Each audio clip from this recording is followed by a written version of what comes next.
Não sou capaz. Então, é aquela pessoa que sempre acha que não vai dar certo, que é pessimista, que não vai dar conta, que não consegue fazer sozinho, que precisa sempre de uma muleta, uma pessoa muleta do lado. Não, vamos comigo que vai dar certo. Se você for, se não for sozinho, não vai não. E essa pessoa, ela sempre tem a sensação de que os outros estão desprezando, diminuindo, desrespeitando, excluindo, que é aquela pessoa rejeitada. Quem tinha muito essa crença na Bíblia era Moisés. Você queria ver Moisés com medo, era o povo começar a falar. E Moisés vai lá e mata a vara. Porque ele se sentia incapaz de guiar aquele povo. E às vezes é necessário que a gente se sinta assim também. Pode passar, tia. A outra crença é de desamor. Eu sou indesejável, não sou uma pessoa atraente. Ninguém vai ligar para mim. Eu sou bem diferente assim, do que a maioria das mulheres. Não me sinto adequada, parece que eu não me encaixo. E eu não posso ser amada por alguém porque eu sou assim. Minha história é muito carregada. Muito, assim, não dá para alguém conseguir segurar isso aqui, não. E ninguém vai me ver, ninguém vai entender o que eu estou sentindo. Eu sou muito sozinha. Quem não sentiu isso, glória a Deus pela sua vida. Mas, inclusive, essa é a crença central mais comum nas mulheres. Porque, no final, o que as mulheres buscam é serem desejadas e amadas. Geralmente, a crença de incapacidade está muito vinculada aos homens. Pode passar. E, por fim, a crença de desvalor. Essa crença, ela diz, eu sou mal. Geralmente, essa crença ela vem de histórias e contextos de vidas muito carregados. De traumas mais profundos, de situações de extrema vulnerabilidade. Essa crença ela vai aparecer mais. Que é essa sensação de que, caramba, eu nasci para sofrer. Pensando bem, eu não deveria nem ter nascido. Alguém lembra de alguém que disse na Bíblia, eu não deveria ter nascido? Jó, Elias. Minha vida é um lixo. Eu apenas sofro. Sofrer é comigo mesmo, pode me chamar. Eu não sirvo para nada. E quem nunca... E aí eu queria que você avaliasse na sua história, na sua vida. Quantas vezes você ouviu que você era um lixo? Quantas vezes você ouviu que não vai dar para nada, não?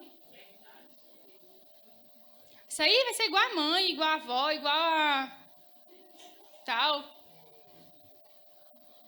Não tem como dar certo essa pessoa.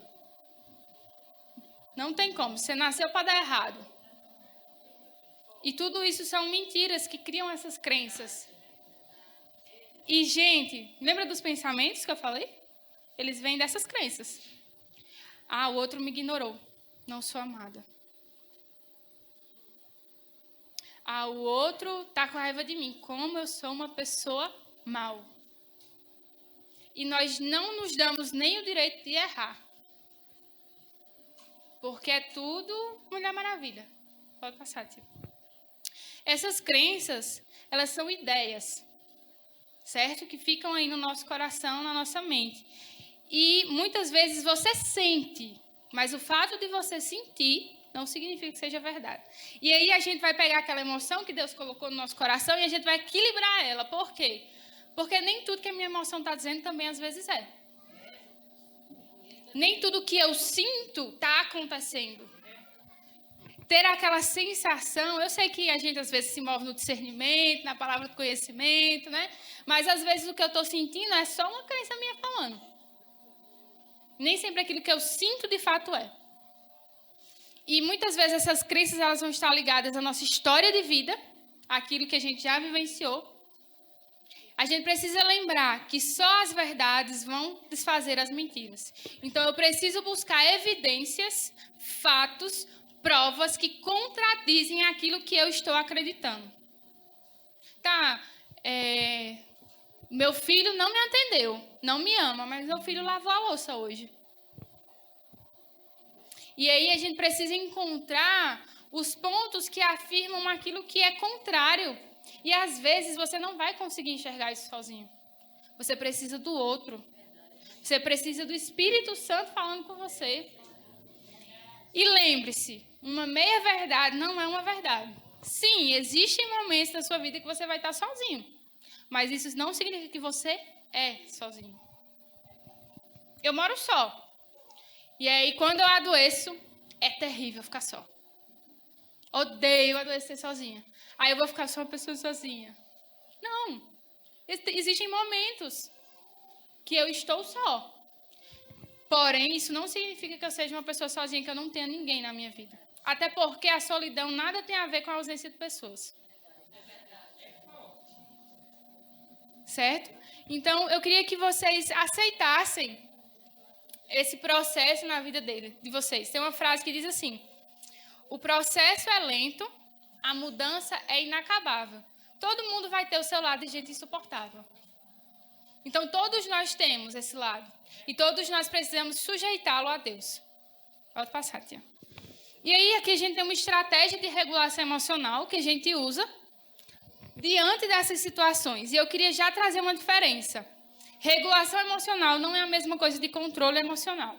Controle foi uma ideia antiga que disseram que a gente tem que engolir o choro. Ninguém escutou isso aqui. Ninguém mandou o filho engolir o choro também, né? Glória a Deus. E o controle, ele tem um sério problema. Ele inibe algo que depois explode. A regulação, como o próprio nome já diz, eu vou pegar essa emoção e eu vou manuseá-la. Isso é maturidade. Maturidade não é não admitir que eu não estou sentindo nada. Maturidade é eu pegar o que eu estou sentindo e dizer, deixa eu ver.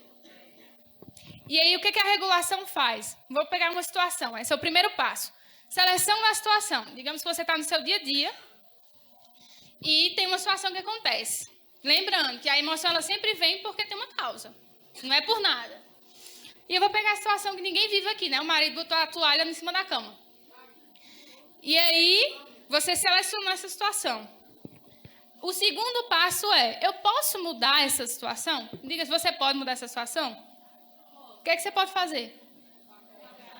Você tem duas opções.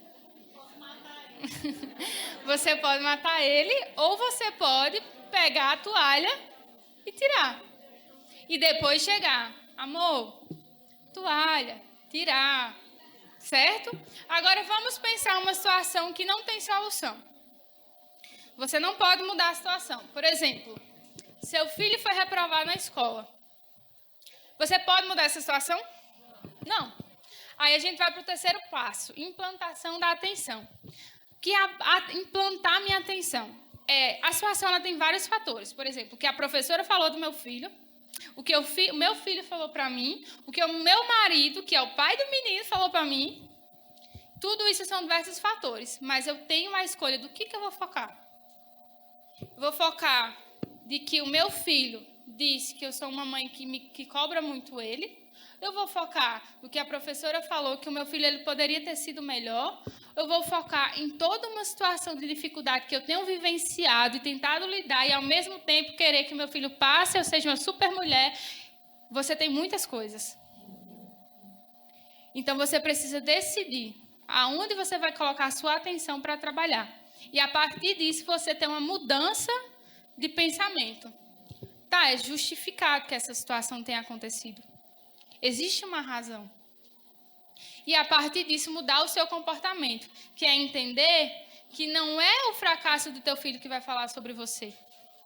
Porque às vezes você está inferindo no outro aquilo que é o teu desempenho. Entender que sim, você está sujeito a falhas e sua família vai falhar também. Porque assim como você, seus filhos e seu esposo também não são anjos. É um monte de pecador sujeito à graça. E quando você olha para a situação dessa forma, ela fica mais leve para todo mundo. Porque você deixa de colocar sobre o outro um fardo que você coloca sobre você. Então, existe essa possibilidade de mudar o pensamento sobre a situação. Ainda que a situação não mude. É que nem eu falei no outro culto. É como olhar para além dos montes. Não significa que o monte vai sair, você só sabe com quem você está. que é com Cristo. Então, tem uma frase que ela diz o seguinte: não é os fatos que nos perturbam, são os significados que nós atribuímos aos fatos. Então, não é a situação muitas vezes que vai mudar, é o que você vê, é o que você enxerga, é o que você pensa sobre aquela situação. E agora vocês são mulheres sábias e sabem que para pensar sobre a situação você pode ter crenças influenciando como você pensa. E a partir disso você pode mudar o seu comportamento. Talvez não ser uma mãe rigorosa e mais rígida, mas ser uma mãe que derrama amor e ensina o seu filho em amor. Porque às vezes você fala de um lugar de ira. Você está ensinando, mas é sobre ira. E a ira não ensina nada. A palavra diz que aquele que não fala como amor é como um sino batendo. Às vezes, você fala de um lugar de crença, você fala de um lugar de rejeição, você fala de um lugar de perfeccionismo. E às vezes você precisa sair desse lugar da crença e falar como uma mãe que entende, ama, acolhe e transborda amor. Mas, infelizmente, sozinha a gente não consegue. Por isso, nós precisamos do Espírito Santo na nossa vida. Porque os frutos dele são longanimidade, bondade, amor, alegria, mansidão. Isso não sai da gente naturalmente. Pode passar, tia.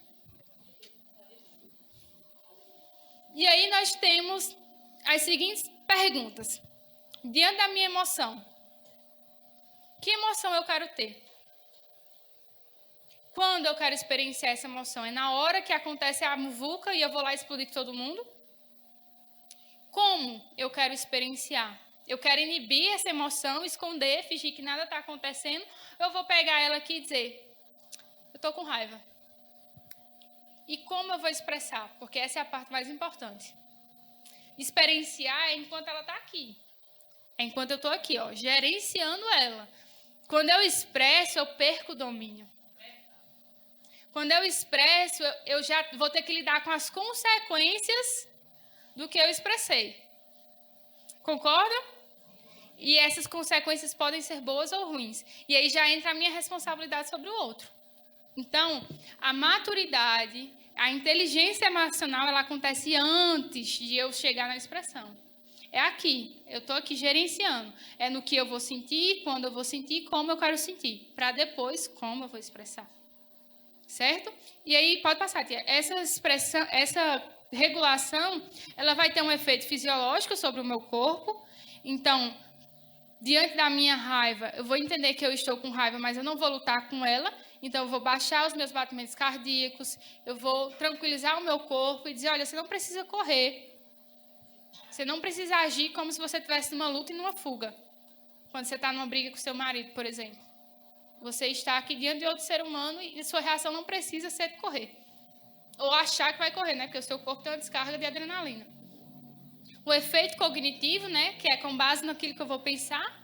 E o efeito social, que vai ser as consequências dessa emoção no outro. E aqui eu quero trazer uma pergunta base, assim. Pode passar, tia.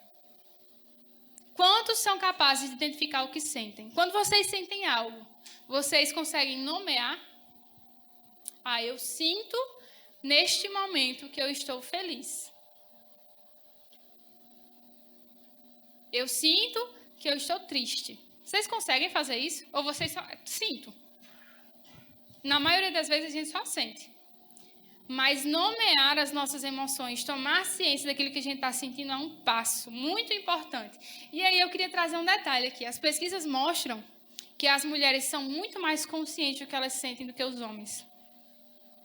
E isso já explica muita coisa.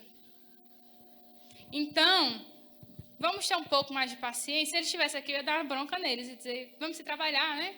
Mas como eles não estão, eu vou focar em vocês. Vamos ter um pouco mais de paciência. E vamos ser sábias ao ponto de também ajudá-los a enxergar aquilo que eles estão sentindo. Porque, de fato, existe essa comprovação de que eles são menos eficazes em perceber as emoções deles. Nós temos mais habilidade, por isso que a mulher sábia edifica a sua casa. Já passou, não foi, tia? Mas eu acho que esse é o próximo mesmo, pode passar. E aí nós vamos usar um exemplo de Jesus. E essa passagem que fala que Jesus chorou, ela é muito conhecida, né? Vocês já devem ter ouvido. Vocês lembram do contexto que isso aconteceu? Estava lá Jesus, né? E eu queria apresentar, antes disso, de que Jesus chorou, como ele foi lindo. Estava lá Jesus, indo de encontro a Marta e Maria, na ressurreição do Lázaro, e ele tem uma reação muito específica para Maria e para Marta, se você for pegar a história. Ele não apenas chorou. Quando Marta chega para Jesus, Marta diz o seguinte: Jesus, se você estivesse aqui, o meu irmão não teria morrido. Jesus responde para Marta: eu sou a ressurreição e a vida. É tipo assim, se cale. Só que se você for olhar para Maria, a reação de Jesus foi completamente diferente. Maria diz a mesma frase. Se você pegar o versículo bíblico, é a mesma frase. Maria diz a mesma coisa que Marta. Jesus, se você estivesse aqui, o meu irmão, ele não teria morrido. E olha o que Jesus diz. Jesus, pois, quando a viu chorar, e também chorando os judeus que com ela vinham, moveu-se muito em espírito e perturbou-se. E aí ele chorou. Por que Jesus teve duas reações tão diferentes para a mesma frase? Porque ele entendeu o sentimento que havia por trás de cada uma delas. Marta, um sentimento de revolta. Era o sentimento da super-heroína lá querendo bancar, que sabia de tudo. Cara, tu não estava aqui, que sem noção, tu é lerdo, né, Jesus? Ninguém faz isso. E Jesus olha para ele e diz, da mesma forma que ele diz para você hoje: eu sou a ressurreição e a vida. Jesus não é lerdo. Mas diante de Maria, ele conhece o luto. E ele percebe a dor do coração dela e diz: calma, eu sou a ressurreição e a vida, mas deixa eu chorar aqui com você. Pode passar. E Jesus, ele tinha uma relação tão profunda, assim, ele tinha uma sabedoria relacional muito intensa, porque ele conseguia dar a resposta certa, na medida certa, para cada pessoa. E às vezes, nós esperamos isso das pessoas.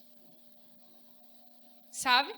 Só que tem uma frase de Timóteo Keller que diz o seguinte: nenhum de nós tem o temperamento, a paciência ou a percepção necessária para dar às pessoas o que elas precisam o tempo todo. Então, nenhum de nós somos Cristo. Nenhum de nós vai ter sempre a resposta certa na ponta da língua.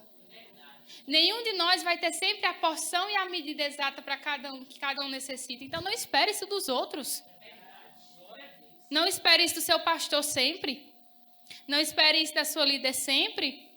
Não espere isso da sua mãe sempre. Não espere isso da sua irmã, do seu irmão, do seu pai. Não espere isso do seu esposo sempre. Às vezes a gente coloca falsas expectativas nas pessoas, esperamos dos outros o super-herói que a gente tenta ser. E ninguém é como Jesus. Aí então você está me dizendo, então, para que essa palestra? Né? Se a gente não vai alcançar essa sabedoria relacional, por que você está falando isso tudo? Porque Jesus é o nosso modelo. E se ele respondeu dessa forma, a gente pode fazer um degrauzinho a mais. Não significa que eu vou ser perfeita a partir de hoje, mas eu estou buscando aquele que me criou. Eu estou tentando voltar à imagem e à semelhança daquele que me criou. E isso é todos os dias. Então, eu posso ser mais sábia nas minhas palavras com o meu esposo, eu posso ser mais sábia nas minhas palavras com os meus filhos. Então, eu posso tentar fazer um degrau a mais, porque Jesus me capacita para ser assim. Não é pela força do seu braço. É pelo Espírito. Então, a gente vai ver um pouquinho aqui na frente, e às vezes o que falta é botar o joelho no chão. E dizer, não muda ele, me muda. Sabe? Às vezes é isso que falta. É deixar de jogar a responsabilidade para o outro e dizer, caramba, eu ainda não sou como Jesus. E é esse o convite do Evangelho. É para que nós nos tornemos a imagem do nosso Criador. Pode passar. Ah, já passou. E aí a gente volta só para a gente vai ver Com base nisso, como que nós podemos ser melhores cristãos? Quais são as ferramentas que Cristo já nos deu por meio da palavra e da oração? E você pode ficar, uau, que massa que a gente vai ver aqui, mas isso aqui você já sabe desde quando você estava na EBD, criancinha. Pode passar, tia.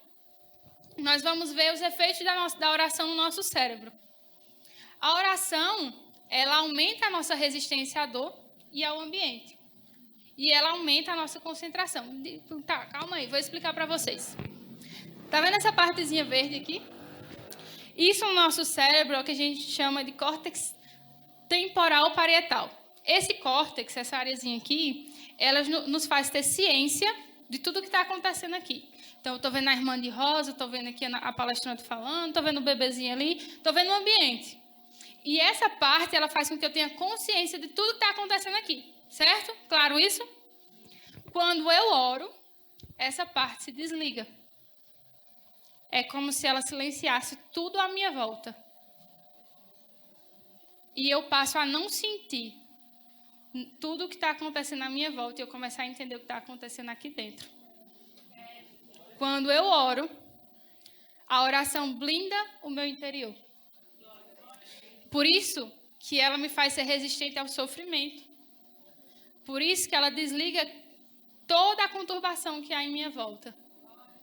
Por isso que mesmo atribulados, não ficamos angustiados. Ainda que o nosso homem exterior esteja já abatido, nosso homem interior está fortalecido. Ainda que momentaneamente haja tribulação, eu sei que aqui dentro está sendo produzido um eterno peso de glória. É isso que a oração faz. Ela desliga essa área e quando eu desligo, eu não consigo mais perceber aquilo que estão falando à minha volta. Aquilo que está aqui me cercando. Por isso tem uma música que fala, né? Parece que estou cercado, mas sou guardado por ti. Porque essa é a sensação que a oração ela promove. Por isso que Paulo cantava na prisão. É por isso que os discípulos, mesmo os perseguidos, eles oravam. Por que você acha que Jesus orava tanto? Por que você acha que antes de ir lá para a cruz, Jesus foi lá para o Getsemane? Porque ele queria blindar o seu coração para a sua missão. Ela aumenta a nossa concentração e atenção. Então, quando eu desligo tudo à minha volta, eu consigo me ligar ao que está acontecendo aqui. E para a gente, mulher, parar e fazer isso só com oração mesmo. Porque a gente é multitask, assim, é muita tarefa. Então, tenha a oração como seu momento de qualidade com você e com Deus. Porque é o momento de você se encontrar e se reconectar com você e com Ele. Você pode se concentrar e entender o que está acontecendo no teu coração. E a oração tem esse poder. Você não precisa de uma super técnica. Você precisa orar. Isso aqui a gente já sabia, desde a EBD, né? Feche os olhinhos para a oração. Papai do céu, eu fechei. Então, tudo aqui, ó. Acaba de estar sendo desligado e o meu coração está sendo voltado para aquilo que é eterno. Porque eu não sou guiado mais pelo que eu vejo, mas por aquilo que não se vê. Pode passar. A oração, ela tem um efeito de neuroplasticidade. Vocês sabem o que é isso? Alguém já ouviu falar nisso? Neuroplasticidade é a habilidade que os nossos neurônios, que são as células do nosso cérebro, têm de se renovar. Quando eu oro, os meus neurônios se renovam. Vamos orar mais para aumentar a atenção. Então, quando eu oro, é como se eu estivesse exercitando músculos. É basicamente um efeito muito parecido com a fisioterapia. Por exemplo, pacientes que tiveram demência, Alzheimer, traumatismo craniano, AVC, eles perdem um pouquinho de neurônio, eles vão para a fisioterapia para tentar recuperar. A oração tem esse efeito. Ela renova os neurônios do meu cérebro. Então, ela me permite fazer novas ligações, novos aprendizados e facilita a mudança. A gente vai ver um pouquinho mais disso no final, mas se você for ver ao longo do Evangelho, tudo é sobre mudança. E a gente tem um arcabouço no nosso cérebro que nos prepara para a mudança. E a oração tem um papel nisso. Enquanto eu oro, não é o outro que é mudado. Sou eu que sou mudada. Então, a oração, ela me prepara para as mudanças que Deus ele quer proporcionar no meu coração. É isso aqui, ó, essa imagem. Aqui é um neurônio normal. Quando você ora, olha o tanto de neurônio. várias conexões foram restabelecidas, vários significados, vários aprendizados, mudanças de mente, mudanças de caráter, mudanças de hábito. Oração. Vem de lá. Pode passar. A oração é um antidepressivo. Ela tem o mesmo efeito das substâncias que tem nos antidepressivos. A dopamina, a endorfina, a serotonina, esse nome bonito. São substâncias químicas que tem no nosso cérebro que nos dão a sensação de bem-estar, de alegria, de aumentar a felicidade. E essas substâncias elas vão agir lá naquele nosso sistema das emoções e vão nos fazer alegres, estar bem consigo, estar melhor consigo mesmo. E a oração, quando você ora, aumenta tudo isso. Ela faz com que você se sinta num bem-estar, se sinta bem. E isso repercute no seu comportamento. Porque quando você está bem, você vai querer brigar com alguém? É que nem aquele dia que você acorda, hoje eu não quero guerra com ninguém. A oração, ela faz isso. Ela extrai aquilo que há de bom em você. E Deus, ele usa coisas físicas, como as substâncias do nosso cérebro, para nos fazer pessoas melhores. Pode passar, tia. Além disso, ela melhora as nossas relações, porque ela também aumenta a ocitocina. A ocitocina, ela é um hormônio paterno e materno. Quando você está sendo mãe, quando você está sendo pai, você está liberando ocitocina. E quanto mais você se relaciona com o seu filho, mais ocitocina você libera. Quanto mais você se relaciona com o seu marido, mais ocitocina você libera. Então, esse hormônio, ele regula as nossas relações. E quando você está orando, esse hormônio sobe. A tua relação com Deus restaura as tuas outras relações. É desse lugar vertical que nós mudamos para horizontal. É essa a linha. Da mesma forma que foi destruído vertical e horizontal lá no início, é aqui reconectando e aqui se reconectando também. Então, existe um papel nosso na mudança das nossas relações. E essa mudança ela acontece na nossa relação com Deus. Na oração. Gente, a oração, não estou falando de outra coisa, não. É a oração. E não sou eu que estou dizendo isso para vocês, não. São estudos. Pode passar, tia. E a oração, ela nos faz descansar. Sabe por quê? Tem um hormônio do estresse, cortisol. Quando você ora, ele desce. Por isso que a Bíblia diz, não andeis ansiosos por coisa alguma, mas em tudo, pela oração e súplica, e com ação de graças, apresente seus pedidos a Deus. Quando você ora, a sua ansiedade, ela decai. Por isso que o salmista diz lá no Salmo 23, o Senhor é o meu pastor e nada me faltará. Ainda que eu ande pelo vale da sombra da morte, não temerei mal algum. Ele me conduz a águas tranquilas e a pastos verdejantes. Ele estava falando isso no deserto, sendo perseguido pelo filho. Você acha que essa pessoa está com a sanidade normal? Ela está descansando no Senhor. Justamente porque a oração ela tem um poder de modular o nosso cérebro. Gente, se a oração ela não tivesse tanto poder, Deus ele não tinha criado a oração como um meio de conversarmos com Ele, estabelecermos o nosso contato com Ele.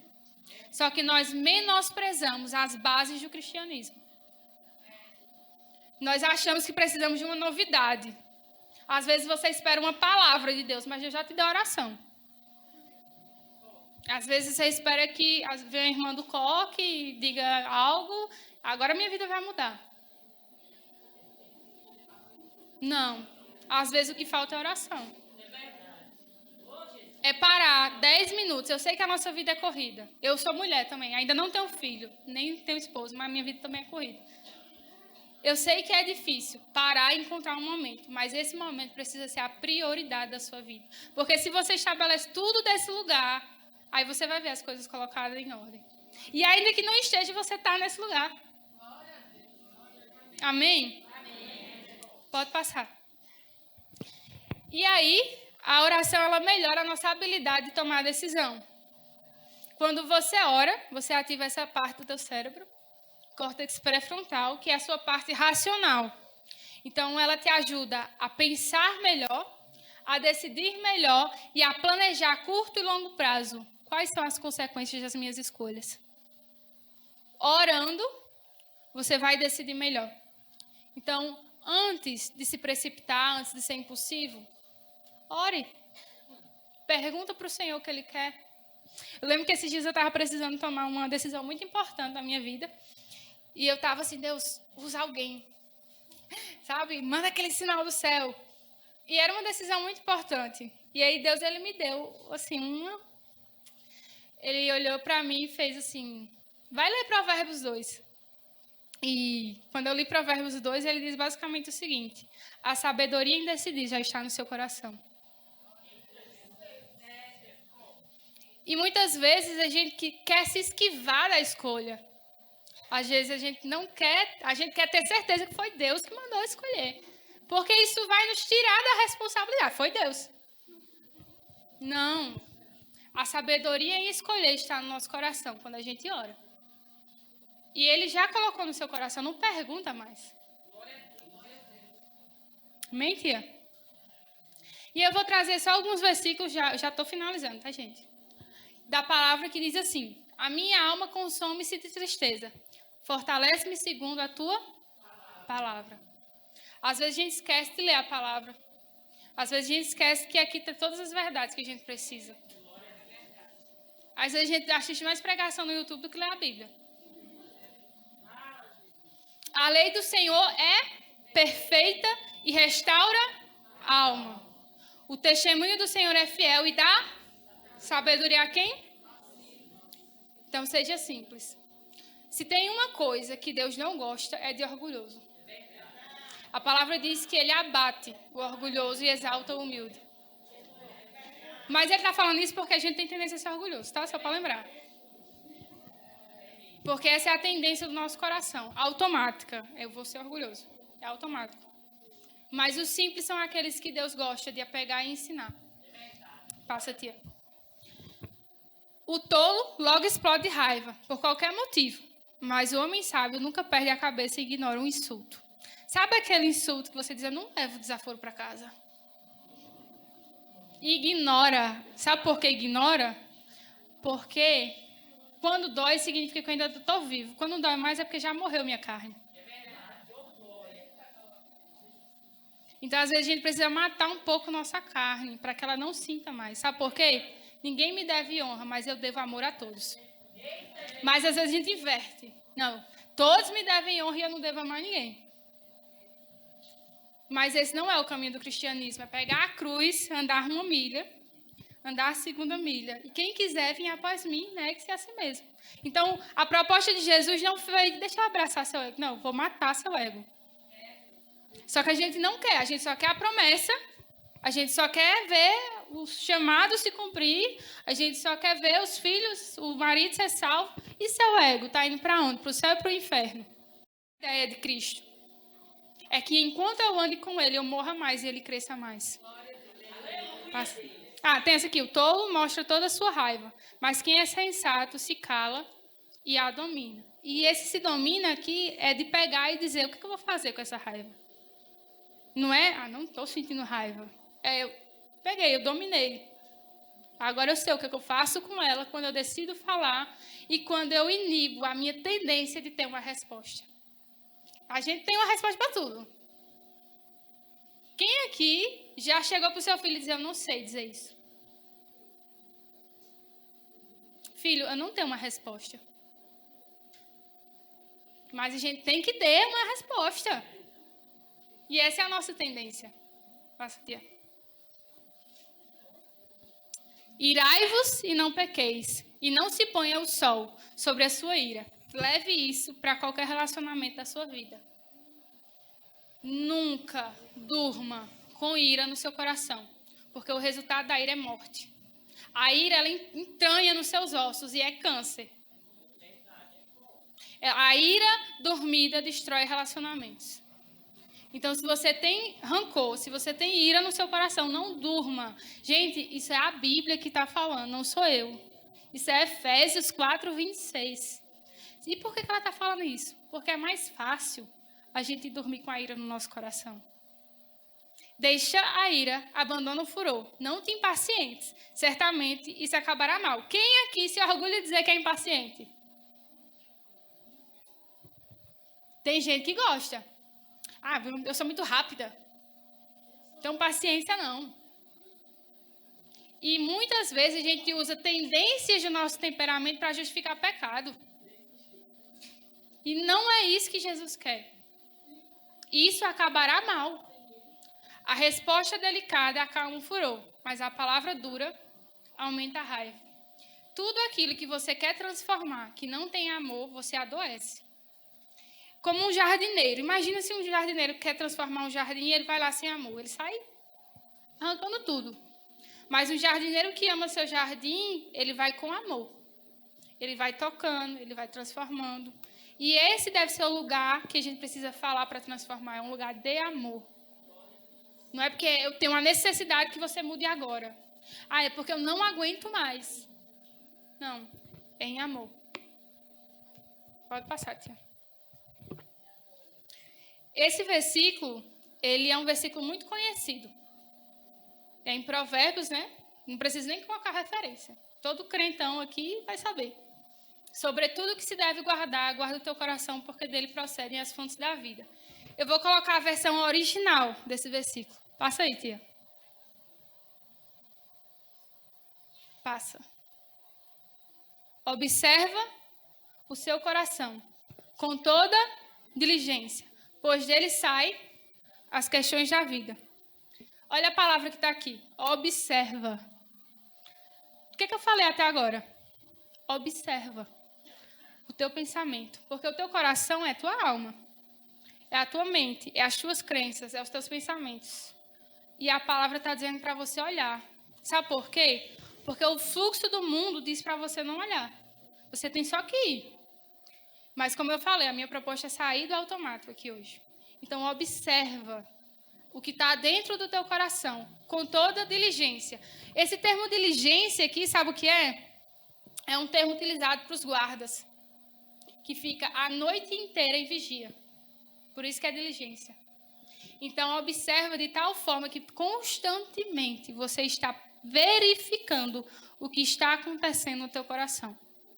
E é isso que Provérbios 4, 23 diz. Não é me proteger das pessoas, guarda o teu coração, fica aqui nessa bolha. Não, não é isso. É observar o teu coração. Porque dele procede todas as questões da vida. Então, dele vai proceder todos os teus comportamentos e todas as consequências. Pode passar, tia? E aí, tudo isso que eu ensinei para vocês aqui, a estratégia que eu falei, né, de você selecionar, pensar na situação, mudar o pensamento, isso tudo agora é muita novidade. Você diz, não vou conseguir colocar isso em prática. Só que existe um segredo. Repetição. Por que eu estou falando isso tudo?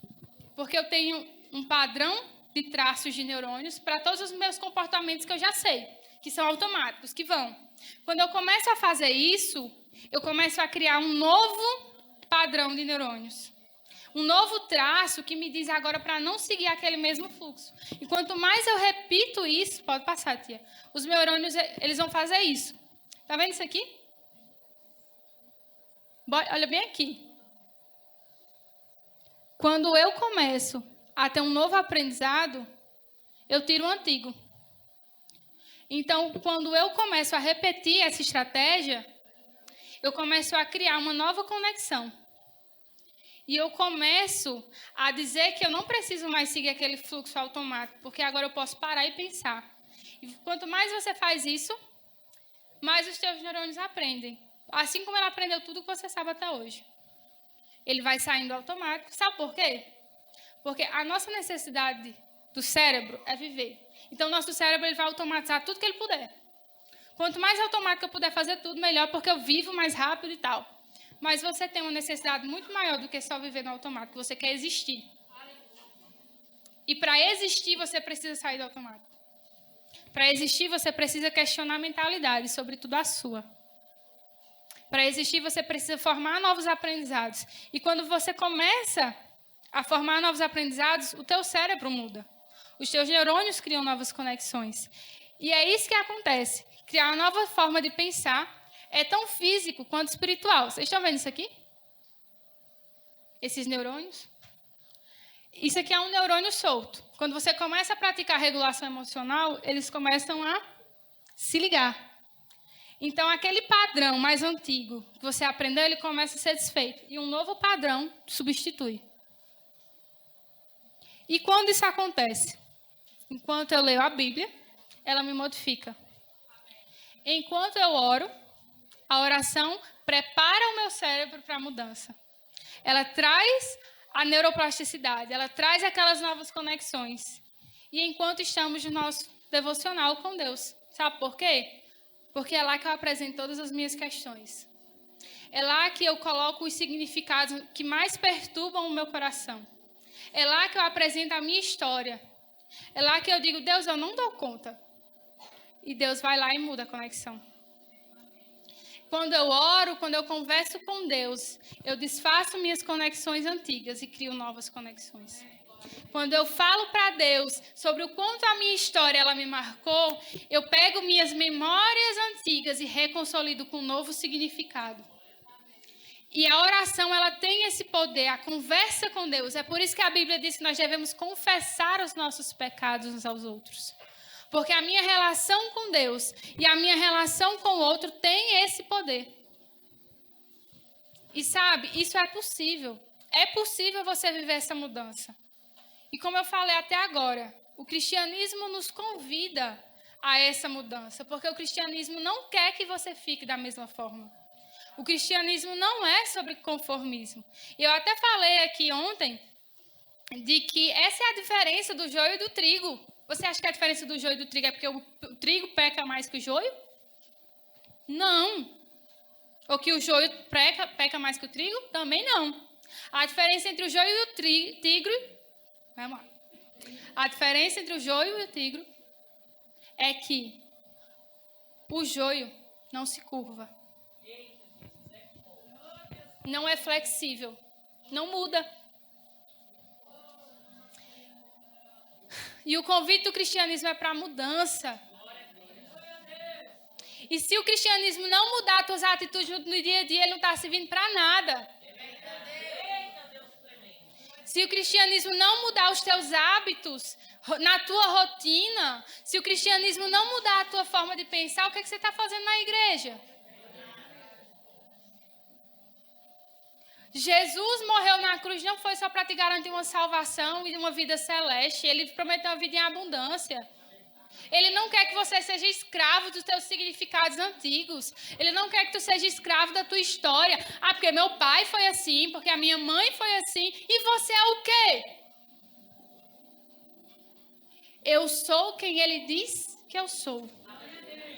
Todo aquele que o recebeu, deu-lhes o poder de serem feitos filhos de Deus. E o convite de Cristo é para novidade de vida. Pode passar. É tanto que a passagem diz: transformai-vos, não vos conformeis, mas transformai-vos pela renovação da vossa mente, para que proveis qual é a boa, agradável e perfeita vontade de Deus. O convite de Deus é para que a nossa mente ela seja mudada.